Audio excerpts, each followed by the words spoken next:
Funny story this morning. I woke up, it was about 8 o'clock. There were 2 sheepdogs on my bed. And I proceeded to go to this book that I keep on my nightstand, and it's a book of happiness. And it read, "Happiness is the simple harmony between a person and the life they lead." So what I'm going to share with you over the next 8 minutes is a personal journey that I hope will inspire you, and I hope it'll create a sense of renewed passion and renewed perspective. The whole topic that I'm going to speak to you about is abundancy.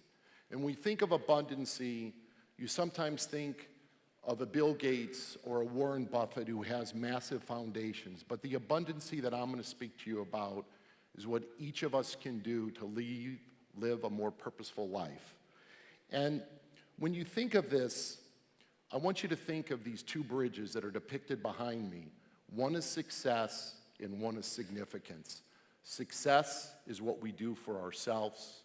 Significance is what we do for others. So 5.5 years ago, I was traveling to Seattle, Washington. I was traveling over the Rockies. I turned on my phone. Somehow a text appeared, and the 3 most difficult words that you'll ever want to hear, which is, "I have cancer." So my wife of 29 years was an amazing person. But what I learned during 12 months of being a caregiver is that to be vulnerable, to be in a position where you can't fix something, creates great humility. And even though Christy succumbed to this triple-negative breast cancer after 12 months of battling, what I learned was that the life that she led, and I saw it for 29 years, but I didn't understand the quote that the eyes see only what the mind is prepared to comprehend. So I read to you what's inscribed to this day on her headstone, which is, "What matters most is not what we get, but what we give. Not our success, but our significance. And not about our competency, but our character." And so at the time, it was a wake-up call for me.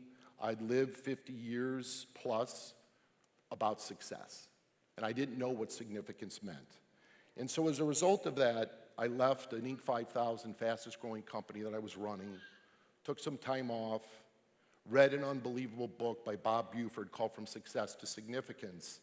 But more importantly, I had the opportunity to get reunited with my business partner, Judy, who's here, and is an amazing, amazing person. And we decided that we needed to find a way to take what we believe in as people and put it to work in another way. So what we did is we came up with a model, and I used the acronym CRAVE, which is this idea of being caring, authentic, resourceful, vulnerable, and expressive.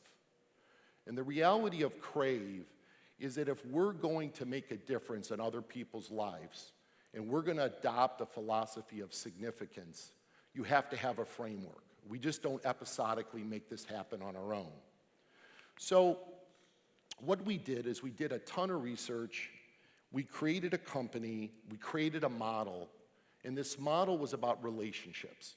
And this relationship model had 5 tiers, but at the highest level, it's about being an indispensable partner, whether that's to someone you love, someone's your business associate, someone is a client of yours. But we still needed the right canvas. We needed to understand what would be the perfect storm that we could apply this thinking to something that most of you in this crowd have no real understanding of what's happening. So let's talk about the business of business.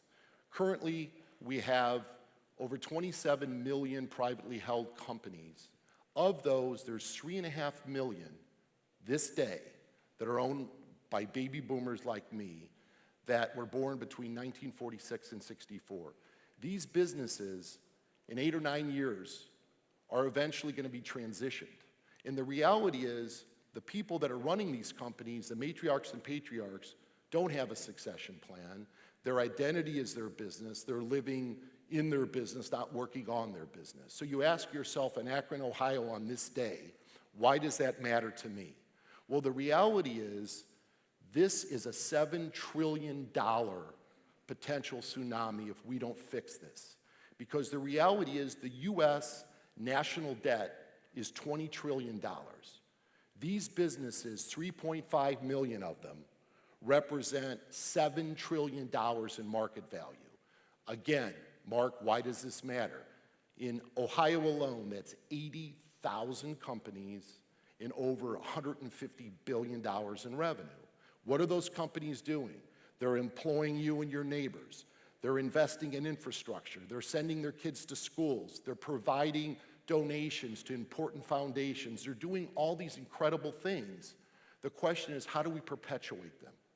So, as Judy and I thought about this, we're trying to rise the tide by creating a future where people are more mindful about challenging others, but doing it in a way with a higher purpose. So if we can perpetuate this wealth, we're able to be in a position to save millions of jobs that otherwise may be absorbed by another supplier or competitor, may not be perpetuated at all. So you may say to yourself, well, that's great, Mark, but what does it matter to me?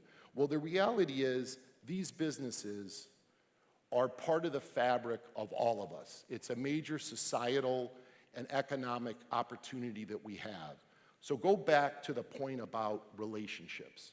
The relationships we have in business about being an indispensable partner are the same types of relationships we can have for one another. So I ask you the question, what can we do differently each and every day to make something of greater purpose and greater value? So the challenge that these companies have, as you see by the two visuals, is you either have the Godfather approach or the old 1960s approach where you have to learn the business the way that I did. So the reality is that couldn't be anything further from the truth. The reality is the new era of helping to perpetuate these businesses is going to come from fresh thinking, from family members, from advisors, from all those people.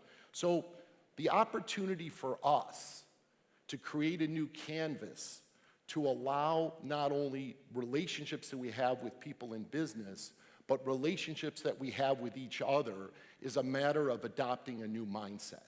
So I would ask you this, as you think about yourselves, there's 1,000 people in this room. Let's say we take off for the weekends. We got 250 days to do something really special for one another.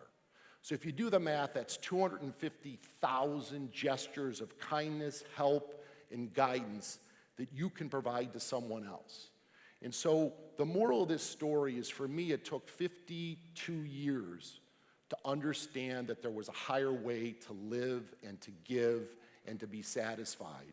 And I share that with you because many of you in this crowd are the age of my children, and I only want you to live a life that's full of meaning and happiness.